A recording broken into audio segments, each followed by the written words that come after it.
Today, we're going to talk about a great acid-base question. These types of questions come up all the time.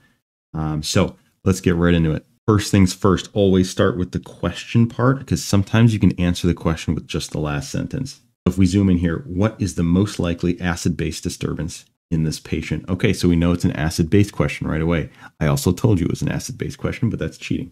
I like to glance through the answer choices briefly. Sometimes it tells me what system we're talking about here. That's irrelevant. We're just talking about an acid-base question. So now let's go up to the top. We're going to have to read through this pretty quickly, but since we know this is an acid-base question, we can skip around to the important parts. Honestly, I don't even think you need the STEM at this point. The vitals, kind of useless. Sometimes they can help point you in the right direction if you look at like the respiration rate, but I don't think that's necessary. All you need for acid-base questions would be the lab results and the ABG findings. So I'll tell you right now, we're going to need the bicarb and we need the pH and the PCO2. That's probably about it. So let's start with this. First step when you're doing these acid-base questions, always look at the pH. This is number one. The next step is to look at either the PCO2 or the bicarb. You can do either. It doesn't matter which order you go in. So starting with our pH, we know that that's low. Our reference range is 7.35 to 4.5. So since this is low, we know that this has to be acidosis. So low pH has to be an acidosis. Next up, let's say we go with the PCO2. We'll look at that. Doesn't matter the order.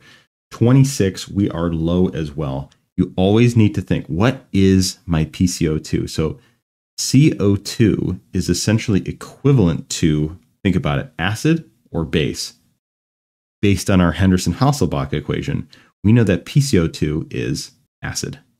And of course, we know that bicarb is a base. So our PCO2 is 26. That is low, which means that we have low acid. If we have low acid, would that line up with an acidosis? No. That would make sense with some kind of an alkalosis. So PCO2 is probably not the problem here. So let's go check out our bicarb. Bicarb is 12. That's also low. Bicarb is our base. If you have low base, that would definitely equal an acidosis. So our problem is the bicarb. And if it's bicarb, we know that it is a metabolic acidosis. Now we can think back to PCO2. If we know that this is a metabolic acidosis, being low PCO2 probably is indicating some sort of respiratory compensation. We're trying to get rid of extra acid so we can become more alkalotic. So we know this is a metabolic acidosis, so we can cross off anything without metabolic acidosis. So we can cross off C, and that's it, because the rest are mixed or just metabolic acidoses. Difference between A and B would be anion gap. So we have to think about that. And then D and E, we're talking about mixed disturbances. So we have to do a couple of formulas here. Let's go back up. What do we need for our anion gap? We will need our sodium, our chloride, and our bicarb. For the mixed, that's Winter's formula, we will need our bicarb, and that's it. So let's start off with our anion gap formula here. I'm going to type this out because I am drawing on a trackpad and that sucks. Anion gap equals, I absolutely need you to put this in Anki. It is going to help you on the test. And more importantly, anion gap is very relevant for clinical medicine because it helps you figure out what the cause of the metabolic acidosis is.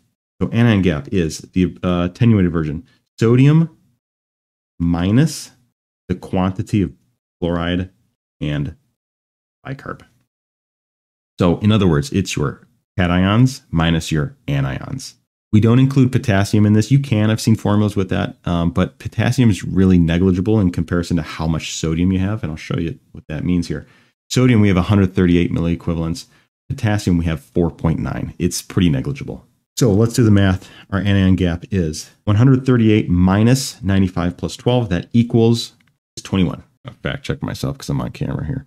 31. Oh boy. Look, there's a reason I didn't go to MIT, okay? So 31 milliequivalents per liter. What's your reference range? You need to have this memorized too. The reference range for anion gap is 8 to 12 milliequivalents per liter. We are high. This is a high anion gap metabolic acidosis. So with that information alone, we know that B is the correct answer. So it has to be B. But for completion's sake, let's just go ahead and work our way through mixed. Mixed is Winter's formula. Winter's formula gives you a range for PCO2. So this is our measured PCO2. This is 1.5 times your bicarb plus 8. And then I like to put this part in parentheses, plus or minus 2, just to remind me that this is a range that we apply after doing the rest of this formula. So PCO2 equals, should be 26, but hang on. Do it every time. 26, I got one right. Here we go. That's why I'm a doctor. All right, this is 26 plus or minus 2. So our range, PCO2, the range of PCO2 should fall between 24 and 28. Now let's fact check that with our actual PCO2. We have 26, which falls perfectly within our range. So that means if your measured PCO2 falls within range of your calculated PCO2, you do not have a mixed acid-base disturbance. So we don't have a mixed acid-base here, which means B is definitely correct. An even quicker way to check for mixed acid-base disturbances, at least when you're looking at a metabolic acidosis. So cover up the 7 and look at the number after the decimal point. So that would be 7.23. Covering up 7, it's just 0.23.